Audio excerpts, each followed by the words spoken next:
bansang Croatia, makapigil hininga ang pag-rescue sa isang lalaki mula sa papalubog niyang bangka. Noong una ay binalak ng mga rescuer na hilahin ang bangka sa mababaw na bahagi ng ilog. Pero kalaunay, nagpasya na silang i-airlift na lang ang lalaki. Sa hindi malinaw na kadahilanan, hindi pa agad sumama sa rescuer yung lalaki. Gayong anumang sandali, ilalamunin na ng ilog yung bangka.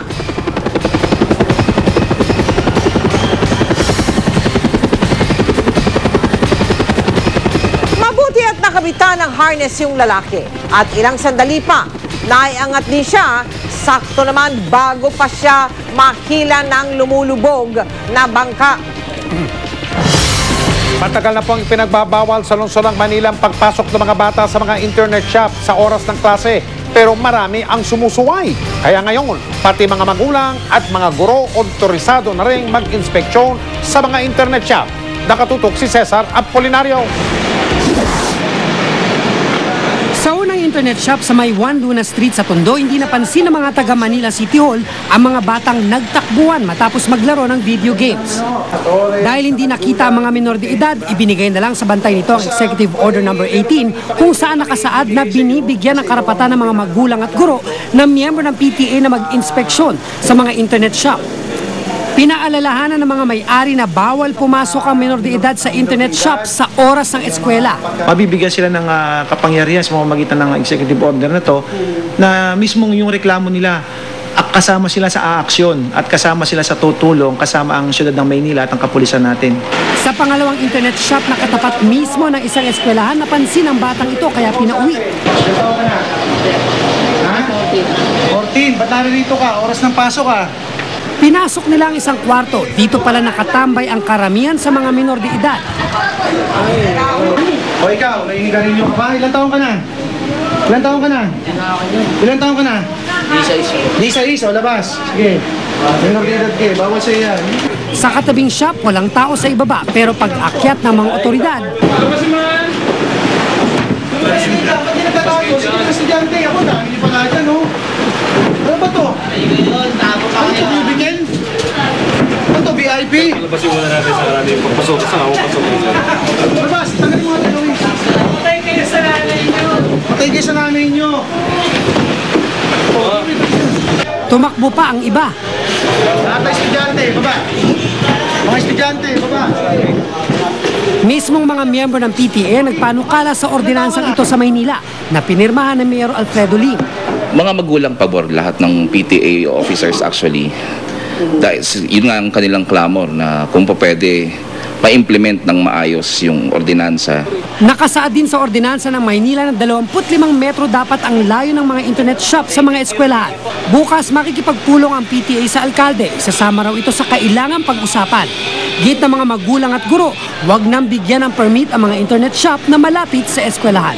Cesar Apolinario, nakatutok 24 oras. Chika Minute! Isang Pinoy tattoo artist ang in-demand ngayon sa mga Hollywood celebrities. Kabilang sa mga kliyente niya sina Miley Cyrus at Sylvester Stallone. Kilalanin siya sa chika ni Lars Santiago.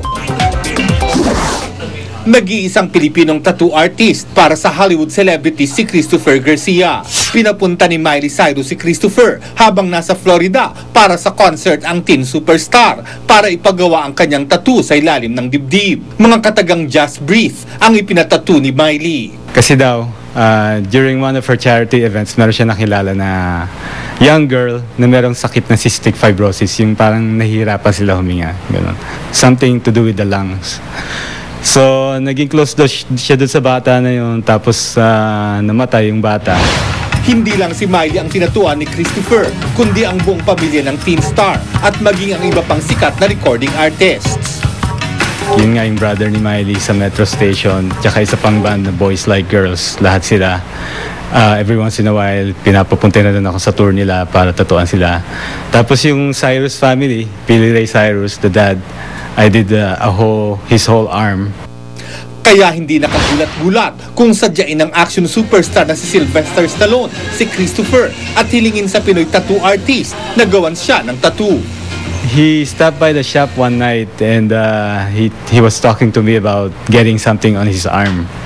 Sabi niya, portraits daw ng mga anak niya as angels. Handa namang ibahagi ni Christopher sa tattoo artist sa Pilipinas ang kanyang kaalaman, kaya bukas sa idaraos niyang celebrity tattooing sa Makati, inimbitahan niya ang Pinoy tattoo artist. Ito na yung chance nila, habang nandito ako, pumunta sila dun sa event na yon. Habang nagtatato ako, kung gusto silang magtanong-tanong o may mga gusto silang malaman, I'm willing to share. Lars Santiago, updated sa Showbiz Happening. More exciting chika sa aking pagbabalik. Tutok lang. Abangan! Mahigit 100 nanonood ng karera sa bansang Brazil, sugatan ng bumigay ang kanilang kinatatayuan.